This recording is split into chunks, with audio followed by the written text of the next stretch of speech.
तांत्रिक का श्राप। गांव भावगढ़ के लोग आज भी ये नाम धीरे बोलते हैं, क्योंकि जो भी उस श्राप की बात करता है उसके साथ कुछ अजीब होने लगता है। और इस श्राप की कहानी शुरू होती है एक रात से। रात के 1:26 AM पूरा गांव अंधेरे में डूबा हुआ था। सिर्फ हवा चल रही थी। गांव के कोने पर एक पुराना हवेली जैसा घर था। वहां 4 लोग रुकने आए थे। देवव्रत, शैवी, नैतिक और लिशारा। ये चारों डॉक्यूमेंट्री बनाने आए थे। टॉपिक था इंडिया के हॉन्टेड प्लेसेस। गांव के लोग उन्हें रोक रहे थे। एक बूढ़ी औरत ने चेतावनी दी थी, उस हवेली में मत रुकना। देवव्रत हंसा था, हम भूत से नहीं डरते। बूढ़ी औरत ने उसकी आंखों में देखा और धीरे से बोला, भूत से नहीं, तांत्रिक से डरना चाहिए। रात को जब सब हवेली पहुंच गए तो उन्होंने देखा हवेली का गेट आधा खुला हुआ था, जैसे कोई अंदर बुला रहा हो। अंदर हवा चल रही थी और दीवारों पर काले निशान बने हुए थे, जैसे किसी ने अग्नि से मंत्र लिखे हो। शैवी ने कैमरा ऑन किया। गाय, ये परफेक्ट हॉन्टेड लोकेशन है। तभी अंदर से आवाज आई, टक टक, जैसे कोई लकड़ी से फ्लोर पर चल रहा हो। नैतिक बोला, कोई है क्या? सन्नाटा। फिर दूर से एक आवाज आई, आ गए तुम। चारों एक दूसरे को देखने लगे। देवव्रत ने टॉर्च उस दिशा में डाली और जो उन्होंने देखा उसकी सांस रुक गई। कमरे के कोने में एक बूढ़ा आदमी बैठा था। उसके बाल सफेद और आंखें बिल्कुल लाल। उसके सामने हवन कुंड बना हुआ था और उसमें काली आग जल रही थी। लिशारा कांप गई। ये कौन है? बूढ़ा आदमी धीरे से हंसा, मैं ही हूं जिसकी वजह से ये हवेली जिंदा है।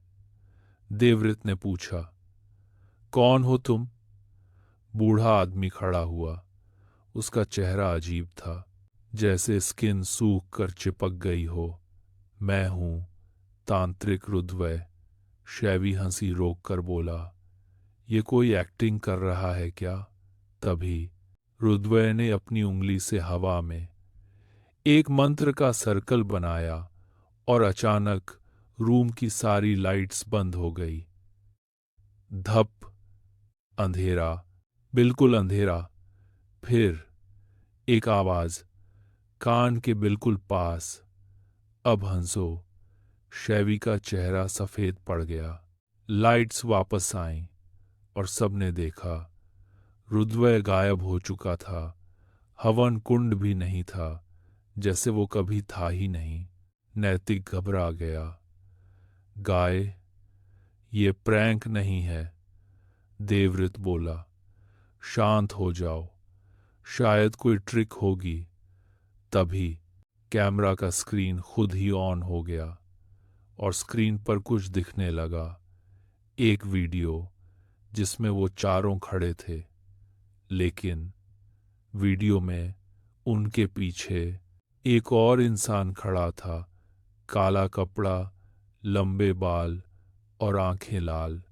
शैवी का हाथ कांप गया। ये हमारे पीछे कौन है? चारों ने तुरंत पीछे मुड़कर देखा। वहां कोई नहीं था, लेकिन कैमरे में वह चीज अभी भी उनके पीछे खड़ी थी और धीरे धीरे नजदीक आ रही थी।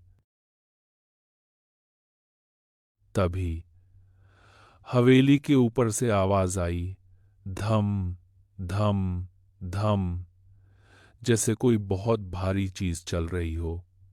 लिशारा रो पड़ी, हम यहां से चलते हैं।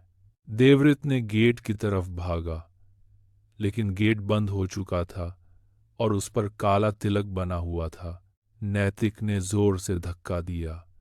गेट हिल भी नहीं रहा था। तभी ऊपर से आवाज आई, भाग नहीं सकते।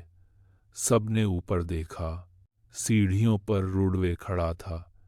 इस बार उसका चेहरा और खतरनाक था। उसकी स्किन फट रही थी और उसकी आंखों से काला धुआं निकल रहा था। तुम लोगों ने मेरी जगह डिस्टर्ब की, अब तुम सब श्रापित हो, शैवी चिल्लाया। हमने क्या किया? रुद्वय हंसा, बस यहां आना ही गलती थी। फिर उसने मंत्र बोला और अचानक हवेली की दीवारों पर सैकड़ों हाथ के निशान दिखने लगे, जैसे अंदर लोग फंसे हों। लिशारा का गला सूख गया। ये सब क्या है? रुद्वय धीरे बोला। ये सब लोग भी डॉक्यूमेंट्री बनाने आए थे और अब यहीं रहते हैं। तभी दीवार से एक हाथ बाहर निकला और नैतिक का पैर पकड़ लिया। नैतिक जोर से चिल्लाया। देवव्रत ने उसे खींच लिया, लेकिन दीवार के अंदर से बहुत सारे हाथ बाहर आने लगे, खर्रर, जैसे दीवार जिंदा हो। फिर अचानक रुडवे की बॉडी हिलने लगी। उसकी गर्दन टेढ़ी हो गई और उसने धीरे से बोला, अब श्राप शुरू। लाइट्स फिर बंद, अंधेरा, और चारों को एक ही आवाज सुनाई दी, कान के अंदर से, एक एक करके। शैवी ने टॉर्च जलाई और उसने देखा लिशारा गायब थी। बस जमीन पर उसका कैमरा पड़ा था। कैमरा का स्क्रीन ऑन था।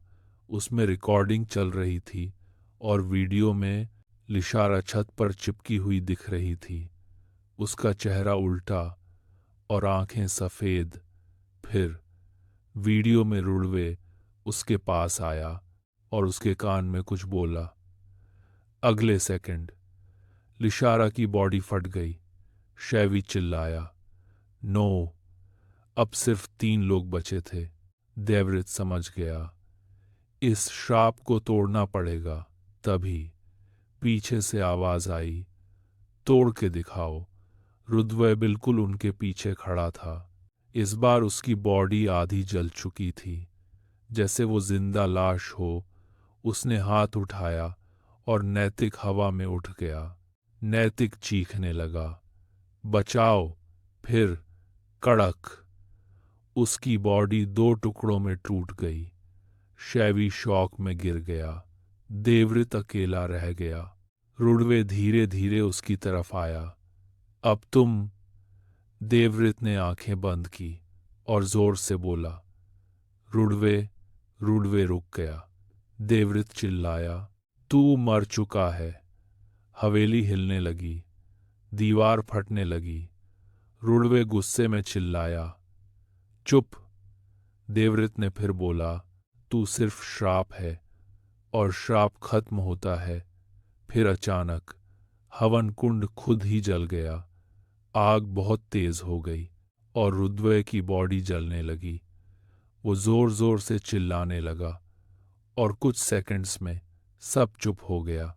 सुबह गांव वाले हवेली के पास आए। गेट खुला था। अंदर सिर्फ देवव्रत बैठा था। उसकी आंखें खाली थीं, जैसे दिमाग काम करना बंद हो गया हो। लोगों ने पूछा, बाकी लोग कहाँ हैं?